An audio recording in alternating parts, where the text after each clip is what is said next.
Supreme court का एक 6-3 वाला ऐतिहासिक फैसला आता है और ऐसा लगता है कि ग्लोबल ट्रेड की पूरी दुनिया ही पलट गई है। हाँ बिल्कुल, रातों रात चीजें बदल गईं। आज के हमारे इस विस्तृत विश्लेषण में हम राष्ट्रपति ट्रंप द्वारा लगाए गए उन भारी भरकम वैश्विक टैरिफ्स की बात कर रहे हैं जिन्हें कोर्ट ने गैरकानूनी करार दिया है।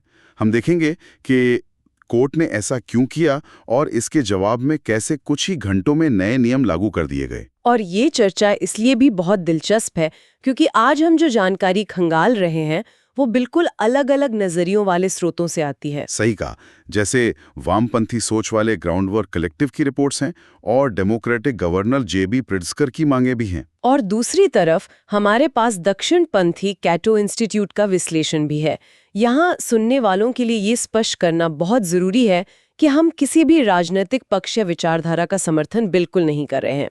एकदम, हमारा काम सिर्फ इन अलग अलग नजरियों से आए तथ्यों को पूरी तरह से तटस्थ रहकर सामने रखना है ताकि असली तस्वीर साफ हो सके। बिल्कुल। तो चलिए सीधे इस कानूनी बवाल के केंद्र पर चलते हैं। सुप्रीम कोर्ट ने 1977 के IEEPA कानून के तहत लगे इन टैरिफ्स को आखिर क्यों रोका? हाँ, यही सबसे बड़ा सवाल है। मैं समझाती हूँ। इसका सीधा सा जवाब अमेरिकी संविधान में छिपा है।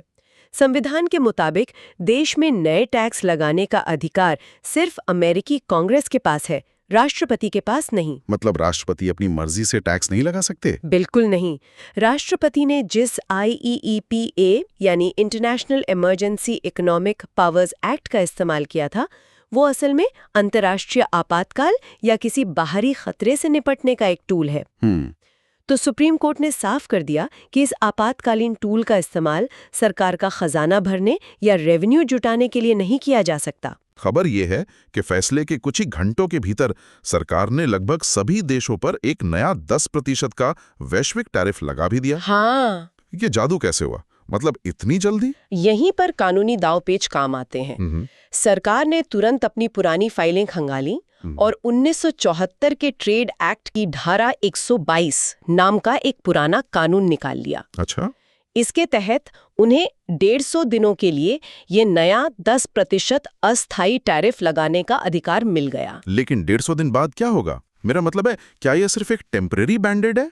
कैटो इंस्टीट्यूट के विश्लेषण के मुताबिक ये कोई बैंडेड नहीं बल्कि एक बहुत बड़ा कानूनी लूपहोल है। लूपहोल? कैसे? क्योंकि कानून में ऐसा कुछ भी स्पष्ट नहीं है जो राष्ट्रपति को 150 दिन पूरे होने पर एक नई इमरजेंसी घोषित करके इस टैरिफ को आगे बढ़ाने से रोकता हो। अरे बाप रे, मतलब ये चलता रहेगा? और ट्रेजरी सचिव स्कॉट बेसेंट का बयान तो और भी हैरान करने वाला है। उनका कहना है कि इस धारा 122 के साथ साथ राष्ट्रीय सुरक्षा से जुड़ी धारा 232 और अनुचित व्यापार वाली धारा 301 का भी इस्तेमाल होगा। सही कहा। इन सब का इस्तेमाल करके 2026 में सरकार उतना ही टैरिफ रेवेन्यू इकट्ठा कर लेगी जितना पहले हो रहा था। यानी खजाने में पैसों की कोई कमी नहीं होने वाली। लेकिन उन $130 बिलियन का क्या जो पुराने गैर कानूनी टैरिफ के नाम पर पहले ही वसूले जा चुके हैं? वो एक अलग ही सिरदर्द है। हाँ, क्योंकि ग्राउंडवर्क कलेक्टिव की रिपोर्ट बता रही है कि 1000 से ज्यादा व्यवसायों ने अपना रिफंड मांगना शुरू कर दिया है। और गवर्नर प्रिट्जकर तो मांग कर रहे हैं कि हर अमेरिकी परिवार को $1700 का रिफंड चेक मिलना चाहिए। पर ये रिफंड की मांग एक बहुत लंबी कानूनी उलझन बनने वाली है। वजह यह है कि सुप्रीम कोर्ट ने पैसे लौटाने का कोई सीधा आदेश नहीं दिया है। तो मतलब पैसा अटक गया? हाँ, ट्रम्प और बेसिन का मानना है कि ये $30 बिलियन सालों तक अदालती मुकदमों में फंसा रहेगा। और अगर कभी रिफंड मिलता भी है तो छोटे व्यवसायों के लिए वकीलों की फीस देना और उस जटिल कागजी कार्रवाई से गुजरना बहुत भारी पड़ने वाला है। इन सब के बीच मैंने सुना है कि नए 10% टैरिफ में कुछ चीजों को बाहर भी रखा गया है, जैसे किताबें और USMCA समझौते के तहत आने वाले सामान। हाँ, जो सामान कनाडा और मेक्सिको से आते हैं जिनके साथ ये USMCA व्यापार समझौता है, उन्हें इस 10% टैरिफ से बाहर रखा गया है। लेकिन एक बहुत बड़ा बदलाव भी हुआ है। जो $800 से कम कीमत वाले सामानों पर डी मिनिमिस छूट मिलती थी, उससे अब पूरी तरह खत्म कर दिया गया है। इसका मतलब है कि जो सस्ता विदेशी सामान लोग ऑनलाइन मंगा लेते थे, जिस पर कोई टैक्स नहीं लगता था, अब उस पर भी ये टैरिफ लड़ेगा। बिल्कुल। ये तो सीधा आम इंसान की जेब पर असर डालेगा। 100%।